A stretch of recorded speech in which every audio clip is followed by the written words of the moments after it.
Joining us right now to talk more about tech and where the growth in the world is today is Chemi Peres, chairman of the Peres Center for Peace and Innovation and managing general partner of Pitango Venture Capital. Chemi, good to see you. Thanks so much for joining us. Good to see you. Tell us what you're doing at Pitango and where you see growth in terms of innovation in the world today. You've been investing in a number of areas in tech.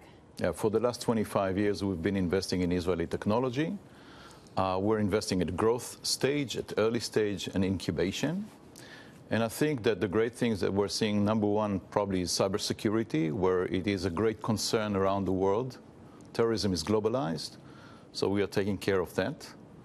Secondly, there's tremendous innovation in AI, machine learning, and deep learning to connect devices and machines to the internet to create new services. Thirdly, most likely is precision medicine to help us get better and earlier. And probably, I would say, in addition to those kind of innovations, we're seeing also the attempt to decentralize the currency systems to give it more freedom through blockchain technologies. And I think that what you've seen right now in terms of the share prices, you see that the greatest companies today in the world are technology companies, pushing away oil and gas and chemicals and construction. So we're moving to a new world. We sure are. So, artificial intelligence is a big promise. There's a lot of good that can be done. There's also a lot of bad that can be done with artificial intelligence. So where do you see that going, and how do we control it, or does it need to be controlled? So first of all, you're very much right. Technology without moral values is very dangerous. So we have to develop moral values. One of the trends that we're seeing also in the investment space is that people are trying to achieve double bottom line, make progress on technology, but at the same time, make the world safer by using technology for the better. And I think this is a great challenge that human beings are facing in the next 10, 20 years. Chemi, should we be thinking about Israel as the second Silicon Valley? And for investors out there that are sick of the FANG stocks here in the United States, what are the companies that they should be looking at over there? So I think you shouldn't look at it as a second Silicon Valley. You should look at it as a first innovation nation. It's a nation that was created not from the land, but from the mind. Everything that happened in Israel was not built upon the land. We cannot use the land for natural resources, for food, water.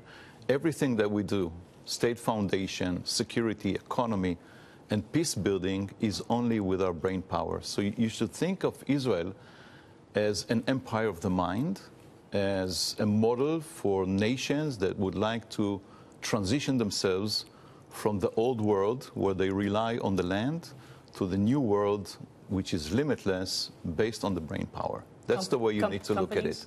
Any companies? Companies, probably the biggest company now emerging as technology is Checkpoint, which is doing security. Another great company, I would say, is the company that Intel acquired, Mobileye, which now is turning to be a center for autonomous driving in Israel. But, we have 7,000 companies in Israel, and probably 5% of them are emerging as new, great ideas. And I think that in the next 10 years, we'll see a tremendous number of Israeli companies really changing the world. Your father used to talk about this a lot. The late, great Chemi Peres would talk about Israel as this hub for innovation. Why is that? Why has Israel been able to really compete with the best of the best in terms of innovation and technology growth? So as I said, Maria, basically you cannot build anything because we have on the land, because our land is so small, it does not provide us any shelter, no food, no water. So we had to build everything on our brain power. So number one is necessity. And the second thing, I think, is the notion that Israel wants to prepare to make the world better, to change the world for better. My father would say most likely that our biggest contribution for human beings is dissatisfaction. We're never satisfied with everything, so we need to change everything with technology. That's great. By the way, the president announced, obviously, his future plans with the city of Jerusalem back in December of 2017 to move the embassy to Jerusalem. You're happy with this decision, obviously. Obviously, I'm very happy. Not everything that is good that is done for Israel is necessarily bad for other people. That should have been done in 1947 when Israel was established as a nation. This year we're celebrating our 70th anniversary. I think it's a great present to fix what was wrong. Israel should have been from day one our capital. Fantastic. Chemi, it's good to see you. Good to see you too. Thank you. Chemi Peres.